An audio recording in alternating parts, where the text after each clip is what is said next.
there is enough of fighting one another, and there is enough room at the top for everyone. Just like when you get in that elevator and you're at the top of that elevator, send that thing back down and get someone else and bring them up with you.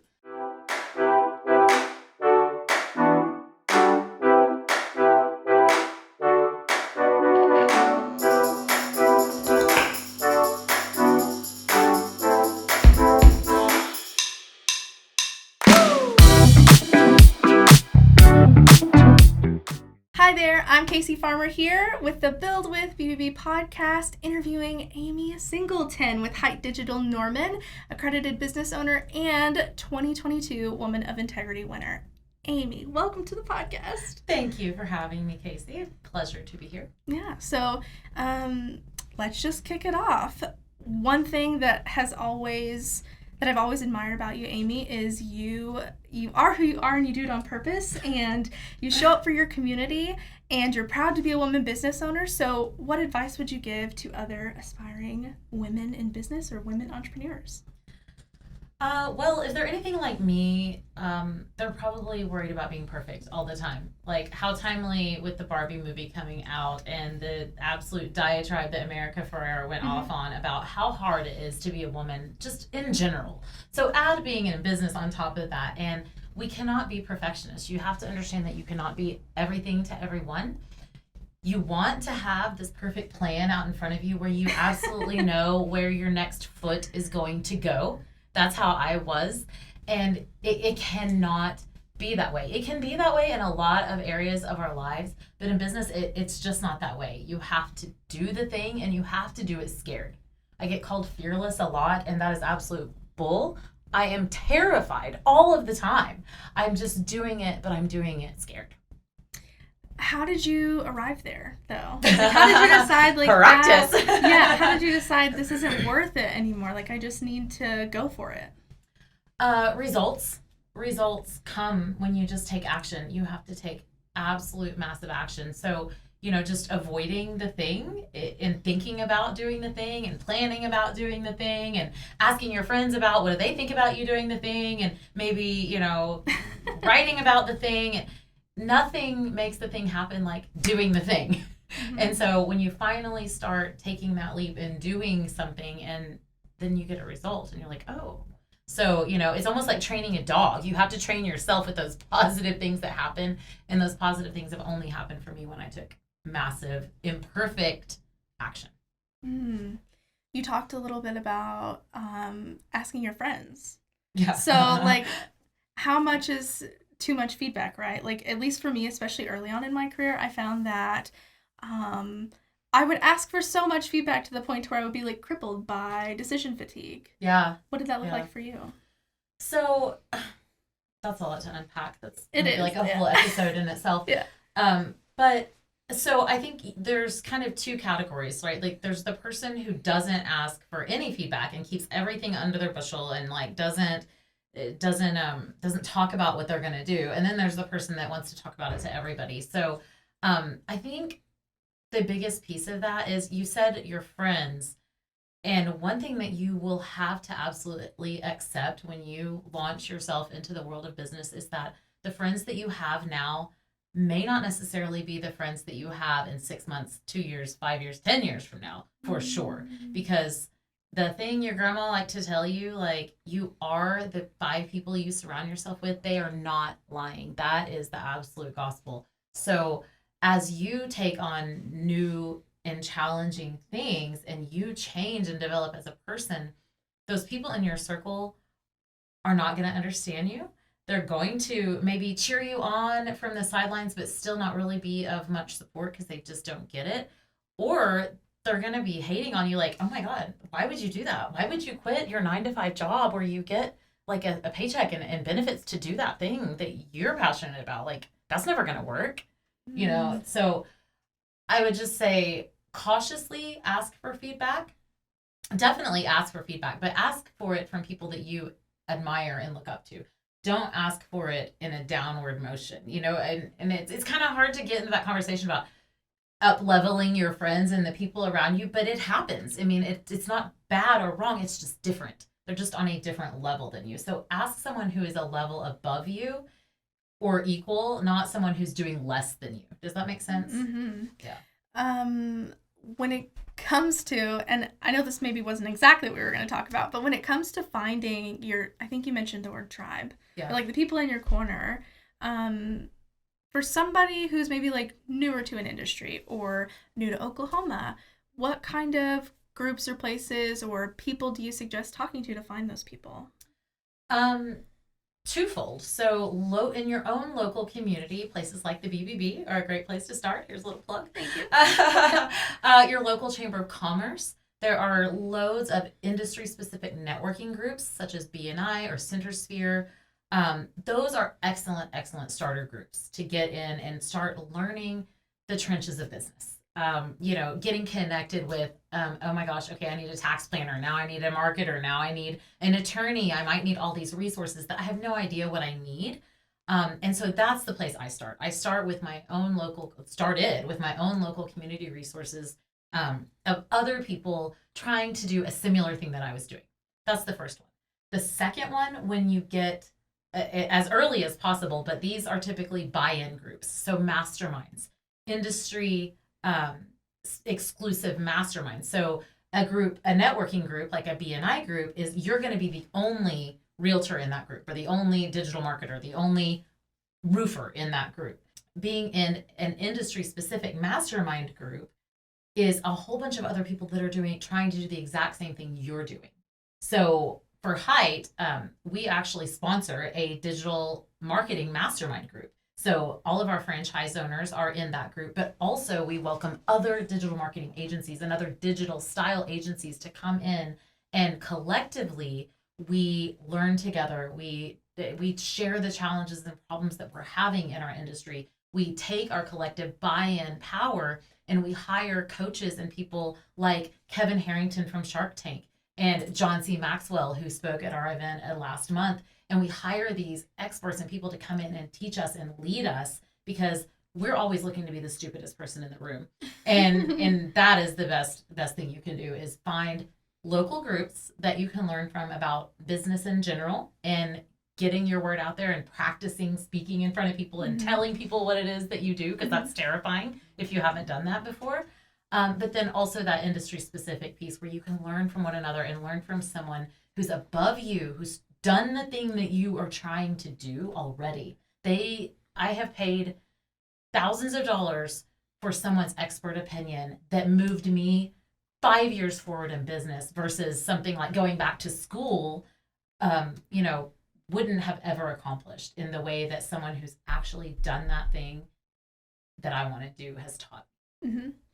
You mentioned that you invite people who are in your industry. And maybe that's something a lot of business owners wouldn't do. In fact, like I hear that sometimes going to different events and they say, oh, well, there's 20 realtors in the room or 20 insurance agents in the room. And that's exactly what I do. I celebrate that. Yeah, tell me why. Okay. Well, first of all, honey, there is this is actually something that I heard at Revere and Revel last year.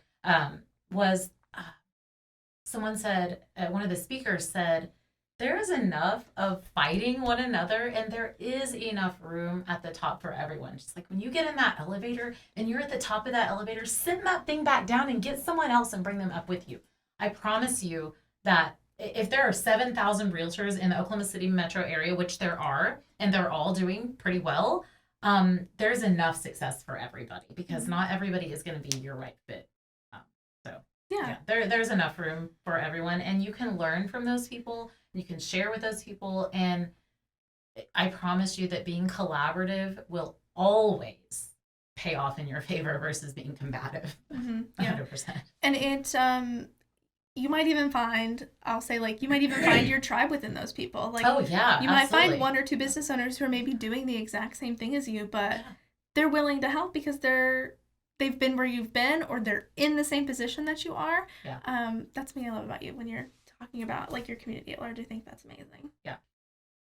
Amy, let's talk about Height Digital Norman.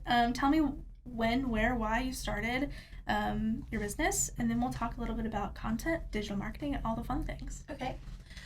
So going way back to the very beginning of my marketing career, we were looking to solve a problem in our community.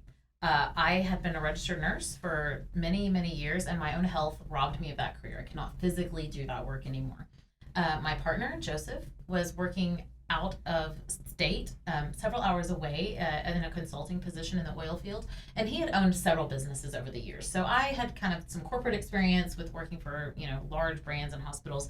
He, on the other hand, had started up many businesses and sold them and bought and sold, very much entrepreneurial. And we were just looking for a way to bring him home from the oil field and solve a problem in our community. This was like 2018, 2019. And as we brainstormed with one another, he was like, you know who I paid a lot of money to and who never really gave me what I paid for? Marketing agencies. People like I don't know if I could say this. The pay per lead service is like this one lady's name who starts with an A that used to be called Home Advisor. Companies like that. I paid a lot of money to them, and they never delivered me what I really needed in my business. So why don't we be a solution to local business owners? We really care about the local commerce in our area, and provide an excellent service to them. So I dug in and started learning everything. And the first iteration of our company was called New Leaf Marketing. It was a traditional, what you would normally get with a traditional local marketing agency. It was myself and my husband, a couple of talking heads doing all the sales and telling people what they need and the strategy. And then we would take the thing we sold, like a website, or now granted, I learned how to do all these things too, but once you scale beyond 4 or 5 or 10 clients, then you need help, right? And hiring and creating systems and processes is super hard. So what most agencies use is what we call a white label fulfillment partner. That's typically out of the country. It's people you don't know, people you don't control. You have no control over the deliverables, and that's where we were at. And then Height approached us. And Height is a completely different model. Height is the very first iteration of a franchise model for a digital agency. So what we have is currently 20 locations from coast to coast in the United States. We have 200 team members all on our payroll. So everyone that is siloed within their departments are experts at what they do. And they are also under our training, under our development, under our personal development, under our leadership, QA, all of it. It's all internal. So we have not only this wonderful team that's working on all these campaigns from coast to coast, we have data that we can get from anywhere, but we also have our own data across 700 clients that are shared amongst this team that are all working and collaborating together all the time. So there's a whole nother story about how Hike got started, and we're impacting a country. We're impacting the country of Nicaragua, which is a very war-stricken and troubled country at times, but we are currently the 3rd largest employer there. That's where our corporate offices are held. We travel there frequently and be with our team, but we send their kids to school. That nation is very undereducated. And we feel the only way to impact a nation is to educate their people. So we send all of our team members' children to the American school there, where they learn, K through 12 traditional American style school. And then any team member that's been with us for 5 years or more, we actually send back to our CEO's alma mater for a 4-year college degree as well. So it wouldn't matter if we were painting houses, paving roads, or doing digital marketing. We're impacting a country of people, 20 franchise owners and their families and their small teams across the United States, and the 700 plus clients we serve in growing local businesses. So it's we get accused of being a cult quite a bit because it's just so wholesome and wonderful. But yeah, we're really excited to be a part of that. And that is one of those buy-ins that I was talking about earlier that moved us forward probably 3 to 5 years in SOPs. I mean, we were building our internal processes and procedures and things that we're going to start hiring on people, and we were like, okay, no, this is just too good to turn away. So we feel like we're providing a really excellent service to our clients by keeping everything in-house and on culture with what we stand for. It was the perfect fit for you at the perfect time. Perfect fit. Yes. Yeah. It's very wonderful. So, Amy, one thing that you and your team do really well is content creation. Of course, I can admire that because I'm a marketer. Yeah. Let's talk a little bit about that. What does it play in keeping Height Digital relevant, and how do you keep it fresh and engaging? Thinking in the mindset of the business owners who are listening to this, who maybe are a one-man band, and they need some just quick tips on how to make their content better. Well, I think the boat that most people miss with their content is they make it all about themselves. The customer, the very first contact a customer has with you, they need to be hearing their story. not your story. There's a place for the business owner's story about how we started our plumbing company in 1912 with 2 pieces of string and some, gum, but that's not the place for your front-facing client communication. They have to be a hero in their own story because every person is just wired to survive and thrive, and we are inundated with, thousands and thousands and thousands of advertisements every single day, and we have that long to capture someone's attention. Mm-hmm. So if I see a plumbing ad, like, I am not going to pay attention to that ad unless I have a leaking sink or I have a flood in my kitchen, right? Mm-hmm. It has to be speaking to my problem, and it has to highlight me as a hero in that story. So the things that you talk about on your social media, in your content, they should be customer centric. That you should take the time to sit and plan and think about, what is it that my customer cares about? What is it that they're thinking about? What keeps them up at night? What is going to engage them versus just telling only, my story all the time? So going down that same line, when would be an appropriate time, like, for a business to reach out to you? Like, if they're looking for help with digital marketing, what's the ideal client for you? Our ideal client is a business that is typically well established, or they're brand new and they have like maybe a huge loan or something that they want to just set everything up perfectly right from the start, which is not very often. Yeah. Most of our customers are doing a minimum of $500,000 top line revenue, typically between $500,000 and $3 million minimum. They typically, for a home service based type company, which is about half of our business, they have 2-3 crews or trucks, whatever, and they want to scale. They already have an excellent sales process. They have a great systems and processes. They know what happens next in their business, which you would be very surprised to hear many business owners I talk to. And then what happens? And then what happens? They don't know. Mm-hmm. So the perfect fit for us is someone who knows their business, who has an excellent process, an excellent product, and is ready to scale to that next level. I've heard you mention on more than one occasion, and I love it. You're like, I'm not for everybody. Yeah. How do you decide which clients are the perfect fit for Height? Values. Values are absolutely number one. If I can't get along with you, I will not work with you. Yeah. So for me, a very open person, a person who's willing to put themselves out there, have piercings and tattoos, and you listen to wild music, and you just put yourself out there, and you're completely unafraid, and you're ready to take a step. Those are the people I get along really well with. My husband Joseph and I are very open and passionate about the LGBT community, very involved with that. So a lot of people feel pressured when they're facing some stuffed suit marketing CMO guy or something. You know what? Like, I'm just a person. Like, there is a dog on the floor in my office behind me at all times. There might be babies on laps from the business owners that I'm having conversations with. So people, real live people who just want to like get the thing done and have a little bit of direction, and that are open to feedback, and that are just real people. That's really that's the biggest thing for me. Yeah, and when we talk about that, I find that sometimes a business owner might get discouraged by that, but truly, like, it shouldn't be discouraging for a business owner. Like, find the people that you want to work with and run with it. Like, you don't have to be for everybody, and that's okay. Yeah, exactly. Because you'll find that then those people refer the people who are also like them to your business, and it's just like, it's a good thing. Yeah. And when you're new in business, it's completely and totally normal to take whatever comes, right? I mean, like, I built websites for $200. Like, I won't even glance in the general direction of a $200 project at this point, because it's just not, it's not where I can best serve anymore. But in those early days, yeah, I would take anybody and everybody and everything and any project at all. Mm-hmm. But what I found was, when I sold something to somebody that was not a good fit, whether it be personality, budget, or whatever, those people churn out. And you're going to learn the word churn in your business, especially if you're on some type of monthly or subscription or recurring revenue base, which I highly suggest you do. But you will learn that, and you will learn that those people that were not a good fit are going to churn out, and they are more trouble than they're worth. This is commonly said in business, but 20%, the 20% that's paying you 80%, those are the people that are going to be your best clients. The people that are paying you $500 a month are going to take 80% of your time, versus the person that's paying you $5,000 a month is just like, here's the check. keep doing what you're doing.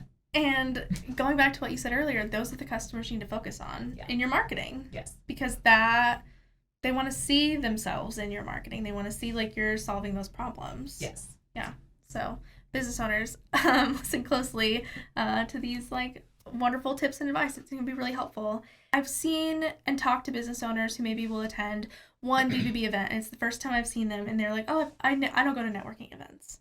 And I'm like, "Oh, that's a shame, because it's really an opportunity for you to, one, help the community understand what you're doing. We can send people your way, you know, all of those good things. What would you say to a business owner who isn't actively engaged in their community?" Well, I think that's twofold. One, what you said, and I'll come back to that, but I don't want to forget this piece. Two, today's consumer is looking for more. Today's consumer, if you think about the brands that are doing very well or have done very well historically, think about someone like Tom's shoes, okay? Bombas socks, the ones that are giving back, and they're very loud about it. They're like, we care about this thing, and that's why we're doing, we're giving away a free pair of socks. So people care that you're involved in your community, that you care about what's going on, that you care about other businesses, that in serving one another, that you're doing things like nonprofit work, and that you're actually, it's not just all about the top line. It's not just about the bottom line of your revenue and your sales. That's the second piece to that. But going back to what you were talking about is the involvement. It's just so cliche, but I love going back to the gym reference. Like, well, I bought that gym membership. Okay, well, did you go? How's that working out for you? Well, I paid my dues for BBB, or I paid my dues at the chamber. Well, I never got any leads from the chamber. Well, did you show up? Did you go? Did you meet somebody? Did you shake their hand? Or did you walk in with a handful of cards and just be a card shover? I hate card shovers. Don't be a card shover in networking. Yeah. But go and learn and ask a question about how you might serve somebody else, and continue to show up. And that consistency absolutely will pay off. I'll tell you, Casey, I told Joseph, my partner, about 3 years ago, I would just, at the end of my day, I would just collapse. And people think I'm an extrovert, and I am, but it's exhausting for me. After a full day of networking and engaging and being interested, not interesting, being interested is exhausting. And so you do have to pay those dues, but back then I would come home and just fall into bed and be so exhausted. And I would say, I feel like I'm planting an orchard in this town. And I was, and I did, and it's growing. So take that for what you will. But yeah, I show up. That you have to show up. You can't just buy the thing and expect abs. It's not going to happen.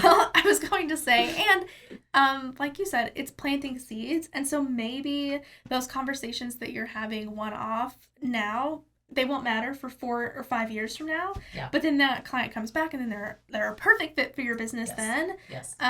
Or they know 10 other people who are the perfect fit for your business. Yeah.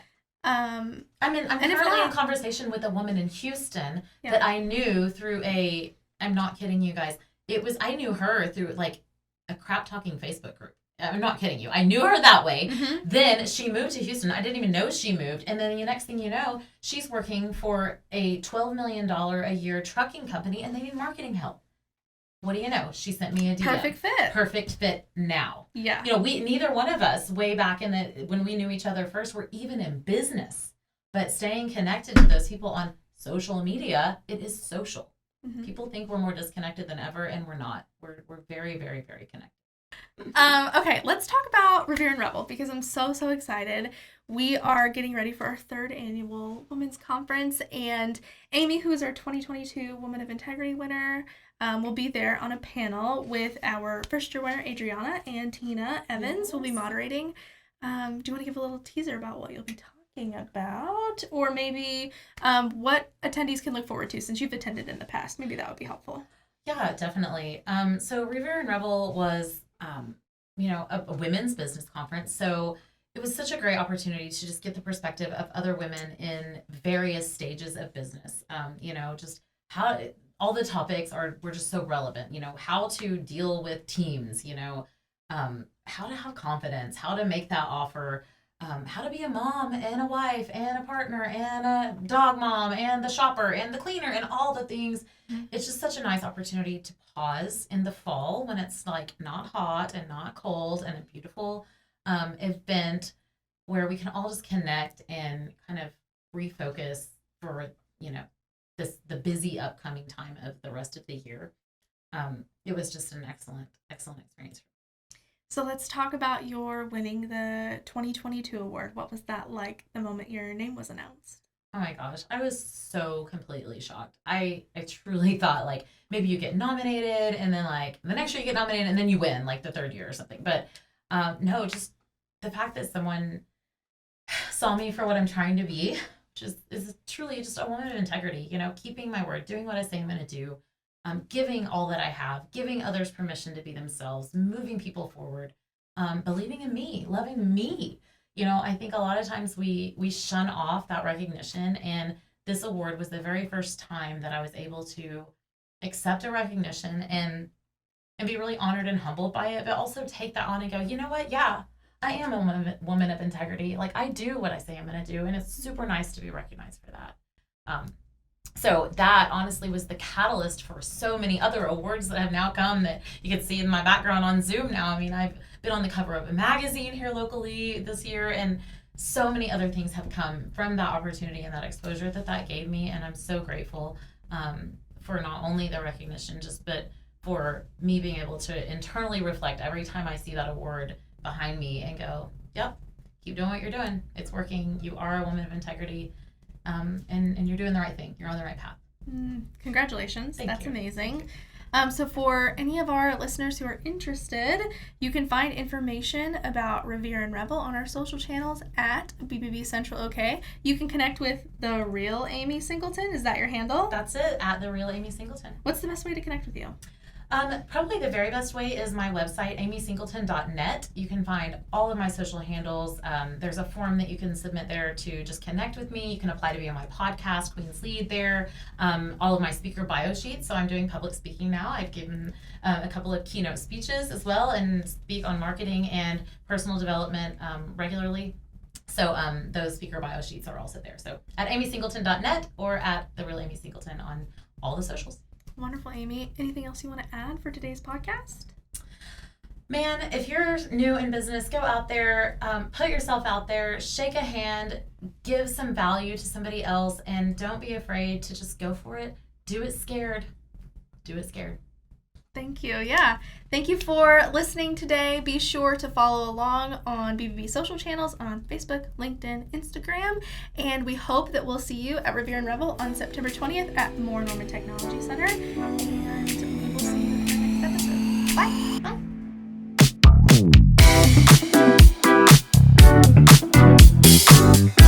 Bye.